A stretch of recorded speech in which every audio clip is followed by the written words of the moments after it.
Hello everyone, welcome to the Jenkins infrastructure team meeting. Today we are the 21 January 2025. Around the virtual table we have myself, Damien Duportal, JRD, Mark Waite, Stefan Merle isn't available this week, Bruno and Kevin, and Hervé is not there this week, as far as I can tell. Okay, let's get started with announcement. Last week we released Jenkins 2.493 with no problem. This week the Jenkins 2.494 started on time, 2 hours and a half ago, more or less. So we are going to watch this and continue creating the tag and doing all the release checklist. Another announcement, so we are still seeing Azure outage. The answer from Azure support was there are no problem. So yeah. Um, I have a good feeling that maybe we should ask if we know other users of the plugin, the Azure Container Instance plugin, to see if they see the same kind of issues with Windows container. Because I have a feeling that it could be really a edge case, but maybe they changed something in the API that will require the plugin to be updated. But that plugin is not very well maintained except for security issues. So proposal is that we stop caring about ACI container. Right now, users are not blocked. They are annoyed in some use case on big cluster NASes due to timing because we increase the amount of resources and tests or sensitive tests that do parallel testing might be sensitive to this. So they have to change their timeouts and stuff. And given Stefan is off, we don't have the capacity to handle too many issues at the same time. My proposal is that we focus on creating the requirements to have Kubernetes Windows pod to implement Windows Container Agents in AWS. So we will rush or finish correctly migrating to AWS, which will bring back the Windows container.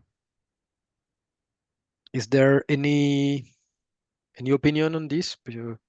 Disagreement or Well, so an opinion, just because I'm not yet sure what's causing it, but possibly related, the 2.492.1 release candidate is failing two tests that I don't have an explanation for. They were passing in other places, and so I've got some investigation to do. My worry is that they're only failing on Windows, and we're seeing Jenkins core builds timing out on Windows after 6 hours.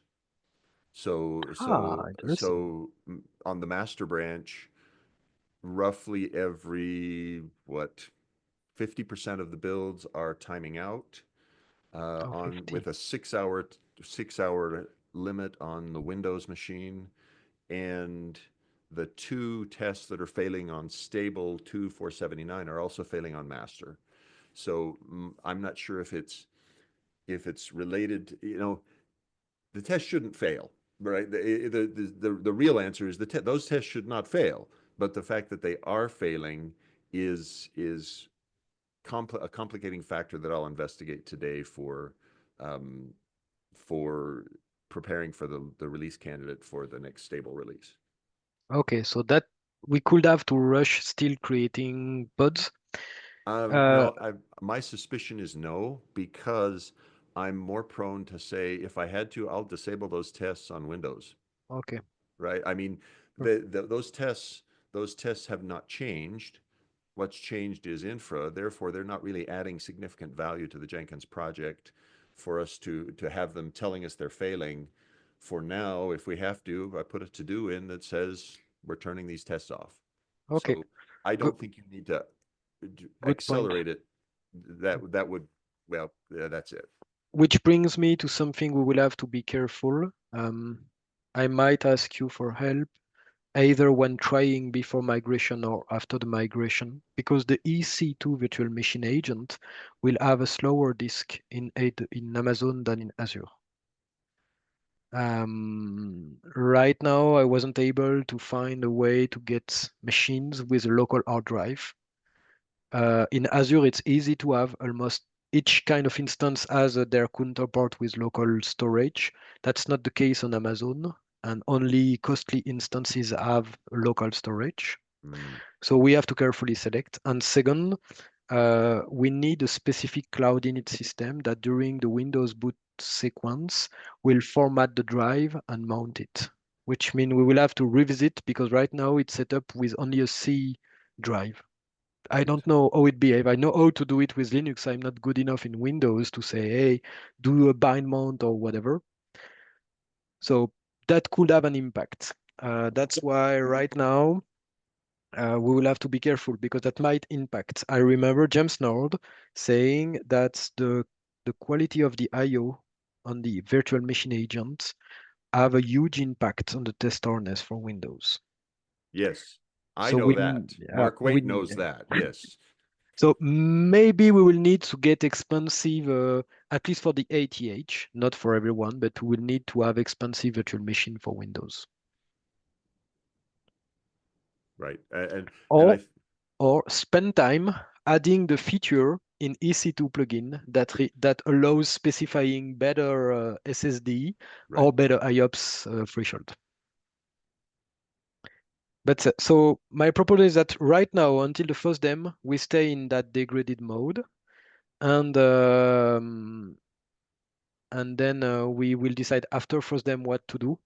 It will depends on can we move to AWS and study analyze with the result in that new platform, or do we need to do an emergency session? If needed, we can have a look. If you don't find anything and you still need the test, or if you are blocked, Mark, I understand that you might want to disable them, but if needed, ping us in the issue, add a message, and we'll start looking in detail. Thanks, Damian. Sorry for the side trip there. That I think we are recording already, or no? Have we Mhm. not Yeah, started yet? We yes, are we are. good. Okay, great. So that I'm happy to have that on. It just that's perfect. That I think we have. I've got a short-term solution for it, and Okay, there will be people who flinch at my short-term solution and say it needs to be fixed permanently, and they will be right. We need something better than the short-term solution. true that. On Jenkins core test, which times out around 6 hours. Right. And I'm not sure that one I see a mention the timeout is looks like it may just be that we're losing the connection to the virtual machine and not doing the retry that we've had working for us so well in the past. So Hmm. don't panic about that one. It's just it needs more investigation. It's been that way for Mhm. several days now and Okay, needs more looking. well, test until we've migrated to AWS and then reanalyze. Okay, thanks, Mark. Okay? And a quick reminder, no team meeting the 4 February because everyone will be on the road back from FOSDEM or recovering from FOSDEM or both. Yes. Yes. Do you have other announcement, folks? Nope. Okay, so let's go a quick look at the upcoming calendar. Next week we will have Jenkins weekly 2.495, 28 January. The next LTS will be the week after FOSDEM, Wednesday, 5 February 2025. Jeremy Playout will be the release lead with Mark Waite as backup since it will be Jeremy's first time on this. I changed what I said last week, Mark. I Oh, said I will be in the train Wednesday, but I messed up. So I've updated my calendars earlier today and realized, oh no, it's Tuesday. And that's why I've asked for cancellation also of the team meeting. It's not only because everyone is on the road, because me as well. So that means Wednesday will be at home here, so no worries, especially if Stefan is still off or unable to work on that day. You are backed. I've blocked my full day. excellent. Thank you. Thanks very much, Damian. And just a reminder, if we are able to meet all requirements with Jeremy, we will start as soon as possible in the day.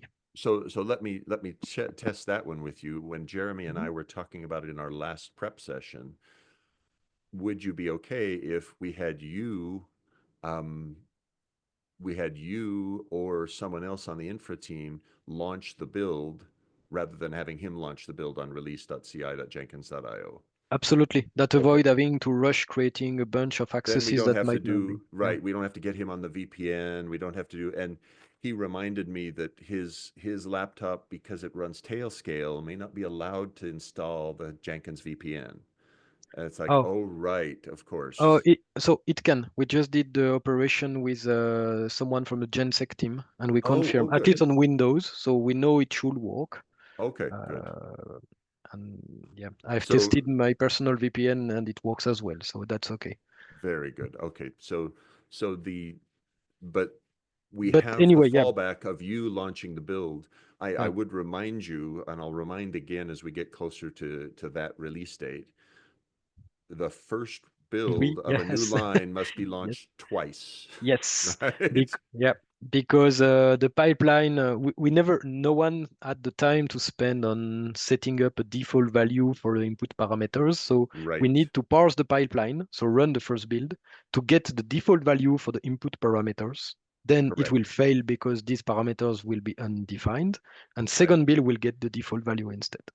Thank you. Yes, I appreciate that you remember that. That's good. I didn't remember it the last time I ran a dot one, and I was very frightened. Oh no, things are terrible. It's a disaster. And it was not. Um, I had a coffee with Olivier earlier today, and it's one of our top list. We did it at least 25 times each. So that's Got it. why now we know. Got it. Okay. Thank you. That's all for me then on that one. Cool. So yeah, you can count on me that day, especially early, and me or someone else from the infra will be able to launch. If Stefan is there and available, I will ask him to do it with me as a fallback, just for the sake of sharing knowledge and having a third person getting the trauma of the first build failing. That's important to share the trauma, Yes, yes. right? Building muscle memory amongst all of us. That's right. Next thing, we have a security advisory tomorrow, plugins only, on a few plugins. I won't say anymore, but yeah, that means that please don't break the infrastructure. That's a message for you, Damien du Portal. Please don't break the infra. I mean, Jay don't have the admin access, so if it's broken, the only culprit will be me, Stefan being off. So yes, tomorrow expect limited availability during beginning of afternoon on Paris time, so end of day in India and beginning of day on the US. As we started discussing before, so we have the certificate, TLS certificate served by repo jenkinsci.org, which expires the 2nd February during the weekend of the FOSDEM, of course. I haven't heard back from KK about the stats, so I'm sure in any case that will be hard to have him getting us a certificate. Usually, he receive a notification from GoDaddy 1 or 2 weeks after the expiration, which is something I can't explain. That has been the case the 2 past year. Yeah, weird, but that's how it. Mark, you and I, we should try to meet today or tomorrow to see if we can find a solution to buy a certificate valid for 1 year that we could expense with CDF or Jenkins funds. If we cannot, we will do Let's Encrypt and we will restate the options. So the Let's Encrypt is an easy one. Okay. I discussed that with Jay Monday morning. So since we own the DNS repo Jenkins CI, we go on any machine with certbot installed. We start the challenge. It will challenge us to insert a DNS record, which we can do manually or as code. And as soon as it has done, the certificate is available to us. So it will check every minute. Then we get the private key and the private certificate. We encrypt them with the public GPG key of JFrog support team. There is documentation on their website, which is public. And we send them the encrypted certificate. Then they will decrypt and install it as soon as possible. That means they will need to restart. So we might see an unavailability. Usually they let us know, but they let us know it's the night for me. So when we know that's a 1 or 2 minute outage, and that's okay. Good. So, and Yeah. you said that Kosuke, the 1 year certificate we've been using is issued by GoDaddy because yeah, Yes. I have a GoDaddy account and I just received a reminder that the other certificate, that a certificate that I have in that GoDaddy account is about to renew. So it's not for Jenkins, it's for another thing that I do, but it's Yep. nonetheless there is so you're right. You and I, let's talk today. Maybe we can get this 1 year certificate from GoDaddy. I'm already paying for that. I could easily ask the Jenkins project or Software in the Public Interest to reimburse me for the cost of the certificate, and we're set. The thing here is that what we want is don't want to create a second bus factor. So maybe that will mean you and I, we create a generic account like we do for Cloudflare, Ah, right, a Jenkins Infra team account with two right. FA shared as inside subs. So we are not the only one. The question is more what kind of credit card or payment method we use. I believe that for certificate, it's absolutely possible to pay one shot. So we don't have to put a credit card. We have to order, and they ask us to pay in line directly for one. Hmm. For GoDaddy, I don't know, but I remember a Gandhi that did not require a credit card account to create the account. So if we have the account, that means we have the area where we can generate the certificate, and then we just check once per year when we renew, how can we fund the certificate? Excellent. So let you and I talk separately. Thank you. Thanks, everyone. And just a reminder, we have FOSDEM in 10 days in Brussels, Belgium, which is a side event of the Jenkins Contributor Summit, which clearly all the planet is going to Brussels to have on Friday, of course. So yeah, I'm sad that we won't be able to see each other, Kevin. No worries, we'll think about you, and that will be for next year. And I will be happy to see the others. No question on calendars, announcement? Nope. Okay. Quick look at the cloud budget. Um, we have to increase consumption on Azure, both accounts. AWS is steady, increasing on the new system because we are building things. We are almost there. DigitalOcean is steady. On Azure sponsorship, yeah, the forecast is higher. It took one 1K in forecast, but the forecast is not really precise. However, we saw an increase. In the past 5 days, I've seen a lot of BOM pull requests. So my guess is yes, we know that that bunch of additional tests is using the credits as it was meant to be. So no worries here. No one is mining cryptocurrencies on our platform. That looks like related. I haven't checked in detail, but I'm not afraid.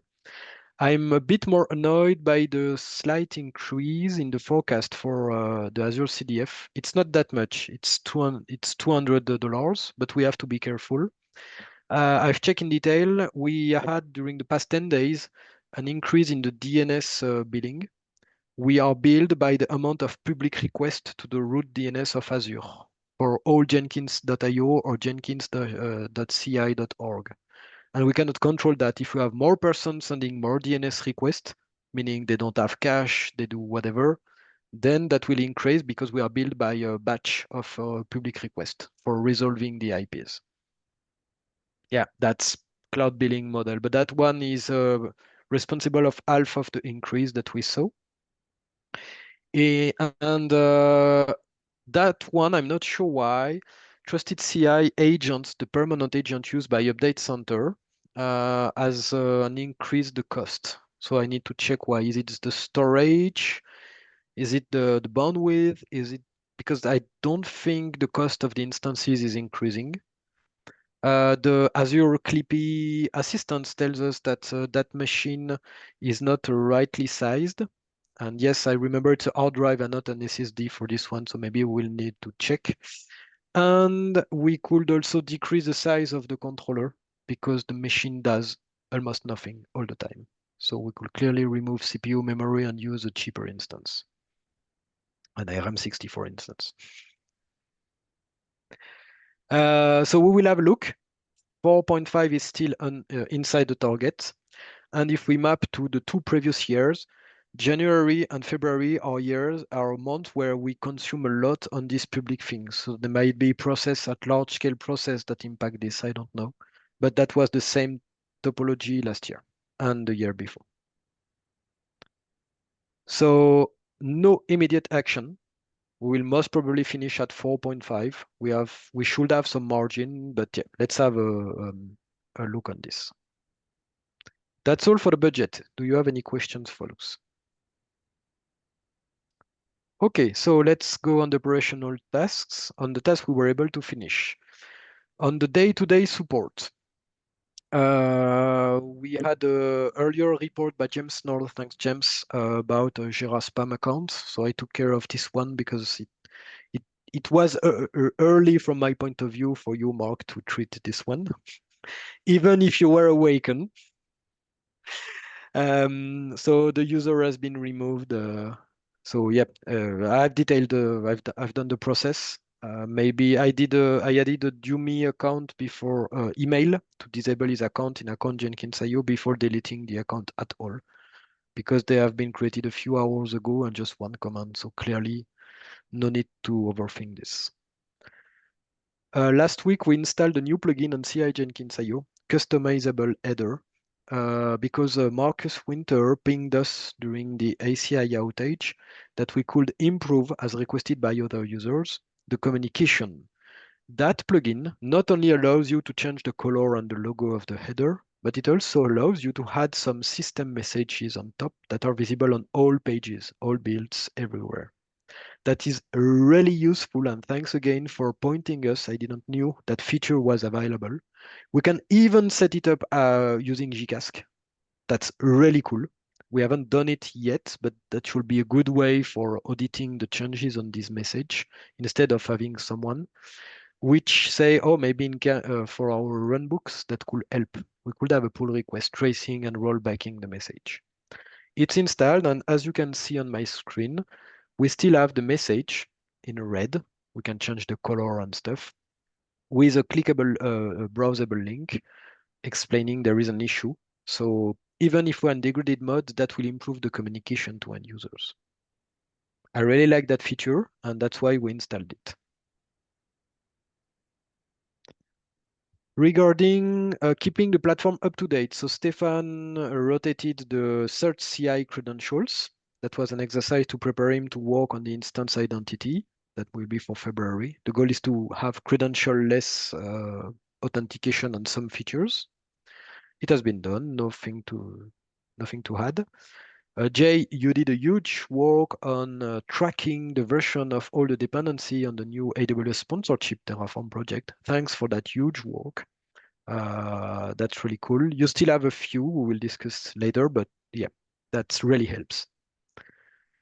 And finally, we finished the work about creating the foundation for the new CI Jenkins.io on AWS. We have the EKS Kubernetes cluster in Amazon running with services.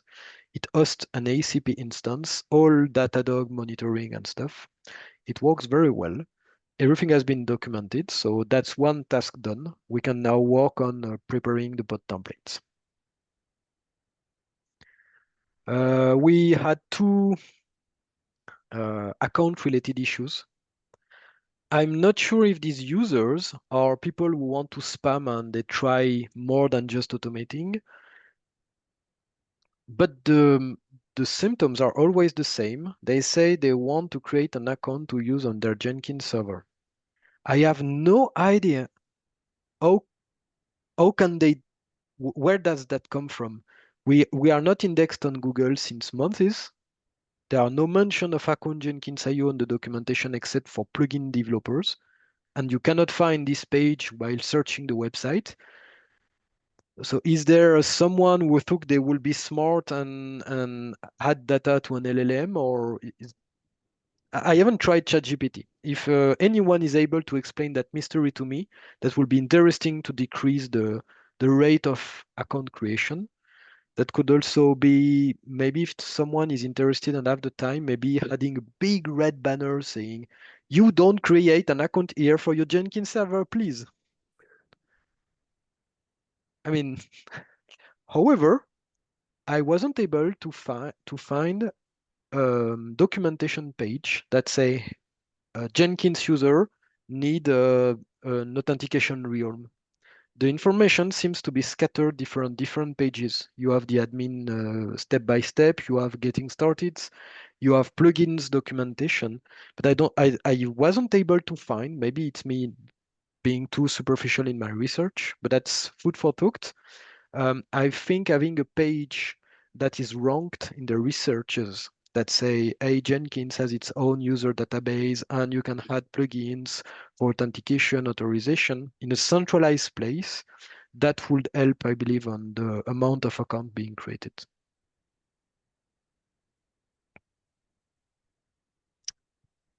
Yeah, Any question? Yep, sorry. my hunch is they're so accustomed to centralized services that they think that Jenkins is a centralized service. It Exactly. everything else is, and so what do you mean? I can host it myself? That's nobody allows that. Yep, that could be a good one. But that doesn't help us at all, right? I think your idea of a banner might help, suggesting, hey, you don't need this if you are Mm, installing your own Jenkins controller. In fact, it won't help you at all. yep. And I was thinking adding the link to a Darwin YouTube video about how to create a user on Jenkins. Right. So that's all for the closed issues. Any question? Okay, so let's have a look at the work in progress. First, the top priority right now is AWS migration. So now that we finished the work on having an EKS cluster that we manage with version tracked and with the help of J, that's really useful. Trust me. We have worked on the controller virtual machine again. So started by Stefan and I took over since he's ill. We had to install the AWS command line and a kubeconfig file inside the container running Jenkins. We cannot build our custom image, otherwise that would just drop the whole security process out of the box because CI Jenkins IO needs today, with the current process, to be the official LTS image. If we change that, that means we have to reconsider and rewrite the whole process with the Gensec team. I don't say we shouldn't. They will want to because that will allow us to control finding the plugin instead of having once Mark, once Tim, once me, once someone else installing plugin and restarting whenever we want.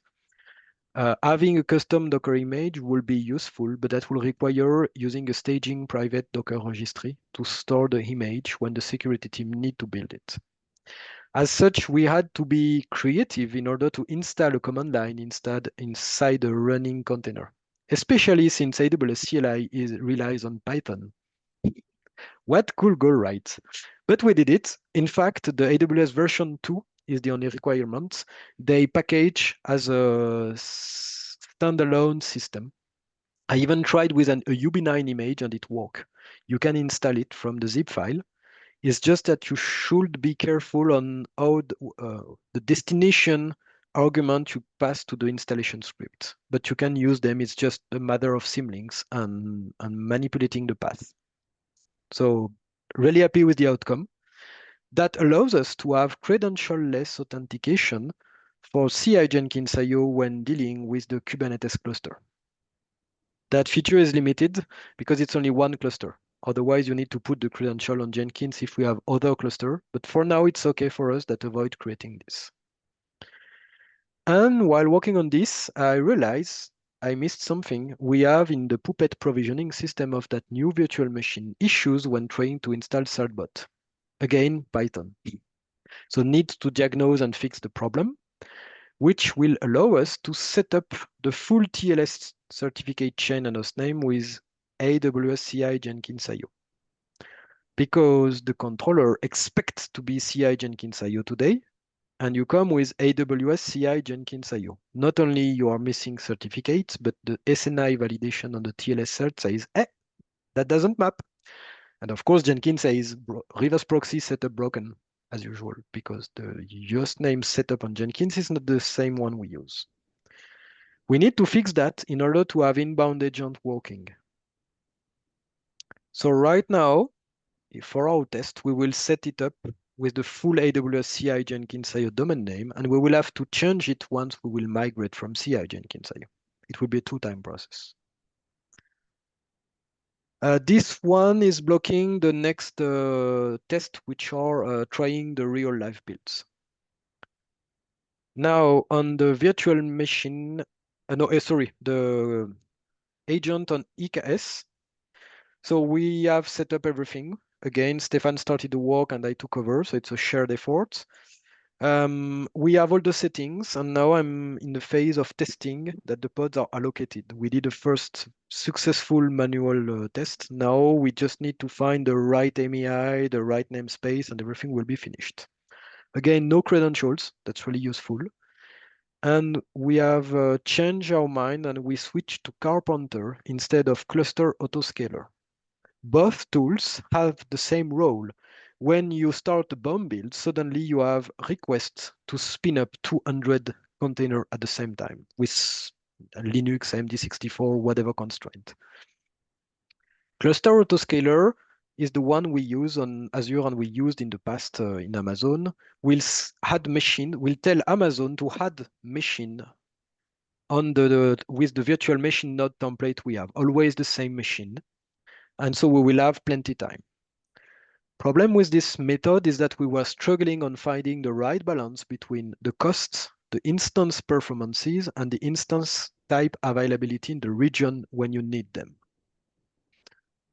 In that case, with Carpenter, we don't need to define that machine sizing or that headache. We just tell Carpenter, okay, provide machines that are in the list of, don't know, C or IM or T families, which are 30 instance type each. Then you say, I want a Linux AMD64 or Windows ARM64 or that kind. You had a set of constraints. We say spot by default, and you fall back on demand if you cannot have any spot available. And then you let Carpenter do its job, which is really powerful because we don't have to care. So that means we won't have the same instance all the time, but we always have something, which was missing on the Kubernetes part, especially for bomb builds. So we might see varying performance result from one build to the other on an individual stage, but overall, we will let Carpeton decide if we want a bunch of teeny machines or a big one. There is an additional feature on Carpenter that we might need or not. Carpenter is able to rebalance. If it detects that it's already having some kind of machines, it will say, oh, I see 200. Oh, instead of starting 100 virtual machine for 200 pods, 2 pods per machine, it would say, I'm gonna spin up that big ass machine, put everything until it works. We could have this. It's not enabled for now. That I will be interesting to see the results. But for now, the gain for us is maintenance because it's easier to specify a larger set of machine without having to count and waste time testing and going back and forth with the BOM users. And it's also guarantee availability of instances in the region. Always it find the cheapest instance. So I had a discussion with Vincent Latombe who showed me how easy it was. And he said the results are impressive in terms of costs. So let's go and validate that assumption. I mean, it was easier to install than cluster autoscaler, so it was a gain of time.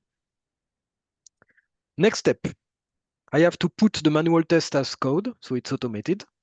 That will be easy. We fix the HTTPS DNS issue, so we can test that the agent spin up in this pod can connect back to AWS CI Jenkins IO controller. And finally, we will test the plugin and then a full bomb build on this one. That's the process for this one. These are my top priority. Any question? Then we will have to finish the virtual machine part. So we have Windows that work using SSH. These are not spot instances. We don't care here because we have money until July and then we'll see. And we have enabled a feature on AWS that allows us to have virtual machine agents for Windows that spin up in less than 2 minutes end-to-end. 1 minute boot, 1 minute process startup. That's the same order of magnitude on Azure, so we won't lose performances for Windows machine. Not on the boot start process, at least. ACP is reachable, so we just need, again, get all the manual testing we did to validate early our hypothesis, put them on GCask, and verify it still work. And finally, we will be able to try a Docker build on Linux, on Windows. I want to try the ATH job, and eventually a plugin that uses virtual machine explicitly. So these are the three main top-level tests. Finally, after this, we will need to finish the setup of Kubernetes with ACI. Of course, it requires a working Linux container set. Otherwise, it doesn't make sense. So the goal of that next step will be, A, let's tell Carpenter to provide us a pool of virtual machines which are Windows 2022. Then we retrieve the whole ACI templates, the mapping labels to image and capacity. We translate them to Kubernetes language, and we retry. That should be quite easy. The more complicated one that I fear is the Docker registry caching. If we don't do that and migrate AWS, that means we will have regular errors on the Docker builds. It won't impact our ability to deploy Docker images because it will stay untrusted, but the CI of the Docker agent, Docker, etc., might have issues. So it's not a blocker for the migration, but it will be annoying. So I expect next week to report that we can plan the initial data copy from Azure to AWS and start an ETA for the migration, most probably after the next LTS. Sorry, I was on side trip. That was a lot of elements, but I had to share them, and it's written at least here. Okay. Do you have any question regarding CI Jenkins IO and all the things I said? No, thank you very much for the progress. So Carpenter really does sound like a great solution for us. I assume there'll be things we learn as we go. Yes, the Windows part, I've already learned some interesting things, such as how to use the equivalent of cloud inits to tell Windows during the boot phase, here is the SIADR of your network, instead of letting it auto-discover, to be sure that it doesn't silently disable DNS resolution, which can be quite annoying when trying to join a Kubernetes cluster, and a few other like this one. But right now, I'm impressed. The second, let's say, attention point on Carpenter, if we want to observe the way it behaves, it provides some metrics, but by default, it's not always easy. We will have to see indirect billing or indirect resource usage 1 day after the usage. That's the default. Carpenter proposed to install an internal Prometheus Grafana stack and provide Grafana dashboard internally. So we could try this if we see, let's say, unwanted behaviors and if we need to observe. I don't feel like it's required for now, but we know it exists if needed. That will provide visibility on the kind of instance, the request, etc.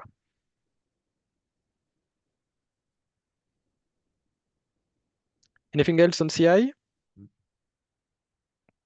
Okay, so as we said, we still have the incident on Windows. It's in stale until we migrated to AWS. See above. We discussed this at length. That's one issue, work in progress in the support category. Adding Jeremy Playout as Jenkins LTS release lead. As we said, we might try to avoid creating VPN and administrator accounts. Are there other tasks in that issue required given the choice we made? There is. He's not in the release team yet, and that Okay. release team is controlled by Jenkins Infra, and it would be nice to get him into that release team, but it is not mandatory, right? If that is a lot of overhead for you, then don't do it because That, we have workarounds and we've already applied the workarounds. So Okay, so I see there is also a request for Chris. So should I add both Chris and Jeremy as part of the team? It's easy Actually, and quick. yeah, there are four people that need to be added. It's not just Chris. If Okay. when I look at the list, it is Ildefonso Montero, um, Kathy Chan, Chris Stern, and Jeremy Pleo. And each of them have been a release lead in the past and Hmm. were added to they've been added to the release repository with write permission, but they really need to be in the release team. I added them to the release repository because I had permission to do that. But Okay. May I ask you just to comment with the exhaustive list of I user if will. not already done? Yes, I will. I, because I see you mentioned resonance as well. Yes, and Ryan Shaw is another one. Yes, Okay. absolutely. So I'm gonna look on this. I missed the notification on this one. That's a quick one, so that should be Great. done easily. I will add the other users. Cool. Thanks. Mhm. We have the infrastats which are stalled. I pinged the KK twice. Mark, I think starting a conversation by email with you, KK, and I to get started, just to start thinking about how could we hand over this task from KK because he doesn't clearly doesn't have the time. He's on another priority, and it start to be annoying for the platform. It's not blocking, but it will start to be a risk over time. So better to start discussing this right now, because if we can find some requirement, we can start the discussion during FOSDEM. If we don't have answer, we will discuss later. Great. Anything else about statistics? We need to add a comment on the keeping the platform up to date. So we still have a stale issue about upgrading Datadog plugin from 8 to 9 line, especially because one of the plugin maintainer pinged me. They did fixes that will prevent even more the problem we had during the 6 to 7 line. They did some hot fixes back in time. It was stable until 8 line, and now they committed to work on fixing this. Two other users confirmed the problem are gone with them, but they did the 6 to 9 upgrade directly. They are crazy. So in our case, it should be without any risk. I'm running Datadog 9 plugin on AWS CI, but I don't have a lot of data on this. The problem is we don't want existing build to be corrupted. We need to do this upgrade before migrating to AWS. So that should be just planning and letting the user know. I was waiting because we had the ACI incident. I did not want it to risk breaking CI Jenkins IO twice the same week. I believe we should be able to plan something this week. So we'll have 1 week to recover in case of problem. ETA this Thursday. I was thinking about Thursday this week. Then we have Jay. Thanks for opening issue. So there is an issue where Jay is blocked because the kind of operation we do on update CLI to track dependency require an additional Amazon permission. That's a read permission. It's fine to add this permission that will solve Jay problem. And I just need to add this permission to the technical user. So that should be a quick one. So we discussed about the SSL certificate. We need to meet for this one. And I've put on stale the Artifactory related tasks. I need to send an email right now, at least 1 week before FOSDEM, so we could have any sensitive discussion on site. It's about how do we mirror the Atlassian Maven repository in repo Jenkins CI. That shouldn't be a complicated one, but since it could annoy or block some plugin builds, I would prefer preventing before and asking advice of people. On the monitoring part, so Jay, I guess you were busy helping me on the update CLI tasks. Uh, we worked last week a bit on some elements on Groovy. I think you were able to successfully set up pipeline library on your machine, so that's already a good first step. Next step on the upcoming weeks. And finally, update center decommissioning part is not a priority right now since we use the new update center. That part is stalled, yeah, again, focusing on AWS. We'll come back to this one later. So this where the work started. We will keep all these issues on the next milestone because each of these issues require at least a teeny task from the team. Now we had a bunch of new issues to triage. First, thanks Jay for creating two new issues for two new dependency to track. I guess we add them to the milestone and you are autonomous on this one. Is that correct? Yeah. Cool. Thanks, Jay. I've opened an issue since 3 or 4 days. The crawler, so the build in charge of generating the tool installer metadata and upload them on the update center, it's failing since 3 days. It runs once a day. The failure is when deploying to Cloudflare R2. It looks like that either Cloudflare or the AWS client command line that we use to upload file, something changed, and now we have an error that say S3 put object, whatever feature not implemented. That feature is related to checksum of the object and authentication using headers both. So we need to check what has changed, eventually reproduce. The good news is that that error doesn't appear on the update center, which copies with the same tool on the same location, same kind of files. So there might be a difference between both setups that will help us identify the cause and fix it. But right now we cannot update so it's still available, but it's not updated. And so, Damien, I've got a Yep. worry there. So today is Oracle Critical Patch Day, and so Mhm. they will release a new Java version. So there are tool installers that will want to offer that new version. Do we have a guess on how long it will take us to resolve this one? I don't, because I saw the issue yesterday, end of day, so I Uh-huh. created the issue.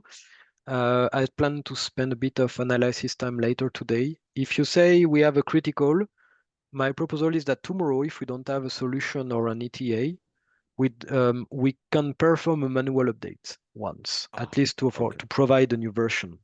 Okay, great. Just I don't know what the contents of this new Java version will be, so Mhm. I'm not sure about the level of urgency, right?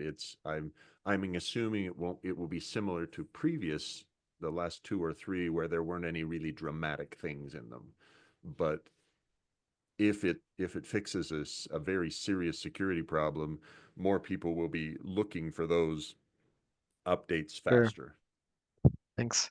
May I ask you just to comment on the issue, just restating Yes, what we said? I will do that. Cool. Absolutely. That will help me a lot. So that one might be the top priority along with the certificate.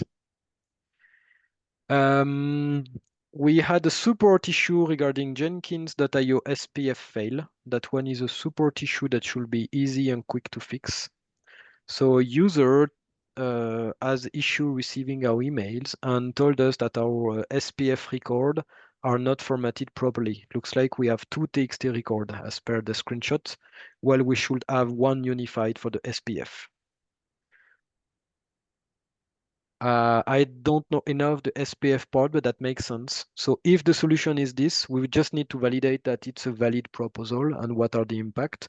If it's valid, it's easy to fix. Um, that's all. So that one is on the new milestone.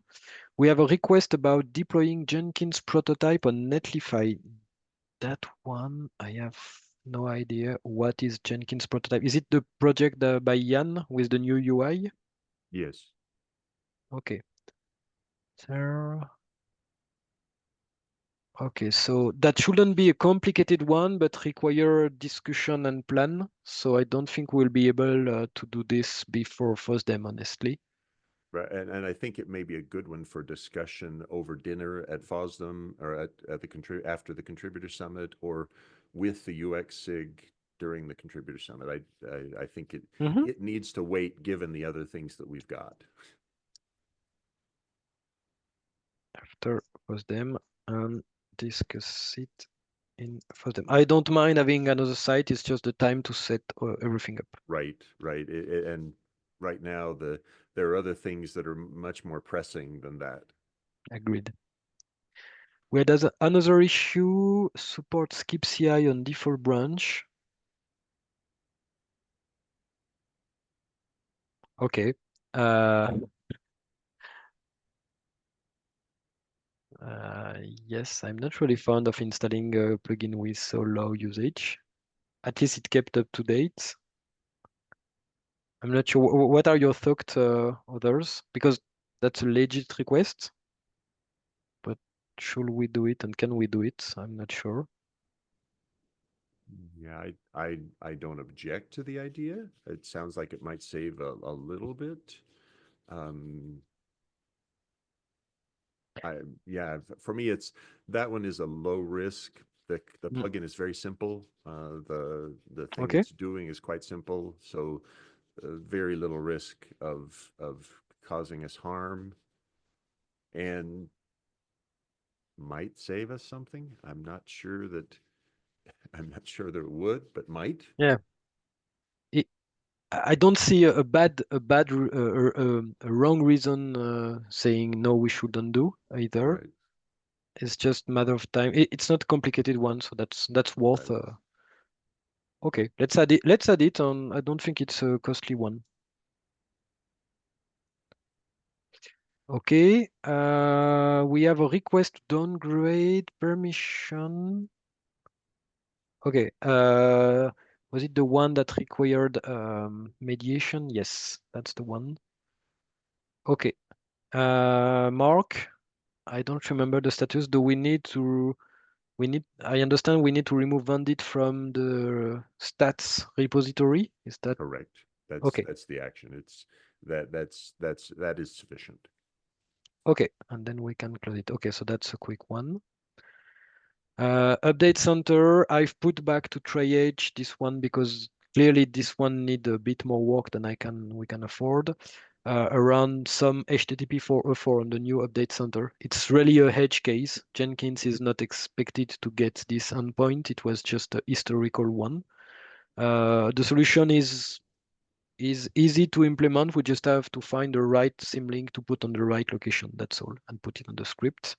But it required time, so I let it rot here in the to triage issue. So it's stale, same as external user struggling. Maven central artifact being downloaded from repo. That one is the Atlassian one. So let's add it back. That's a mistake. It should have been in our work in progress item. And clearly the ECR and ACI are going to the new milestone because these are the next tasks. For the rest, it's GDK 21. I had ideas I will share. I think that that could be a great area for Jay and Stefan to work on after FOSDEM in February. We have a few issues like this using GDK 21 everywhere, but it requires CI Jenkins IO to be migrated before anything else. Okay, that's all for me on what we planned. I'm just checking we don't have new issues since then. No, we don't. Which means I'm finished with the planning and the session. Do you have other things you want to discuss, or should we close the recording? Okay, thanks, folks. So I'm stopping screen share. So for people watching us, see you next week. Bye bye.